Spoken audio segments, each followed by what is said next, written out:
Our English fun word is pseudohypoparathyroidism. Pseudohypoparathyroidism is a genetic disorder which our body fails to respond to our parathyroid hormone.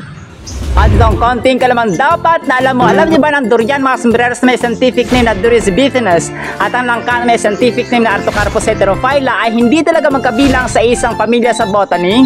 Ang mga durian mga sombreros ay kabilang sa Malvaceae family. Kabilang pa sa pamilyang ito ang mga cotton, ang okra, ang kakao, ang gumamela na medyo hindi sila related kasi hindi sila magkakamukha.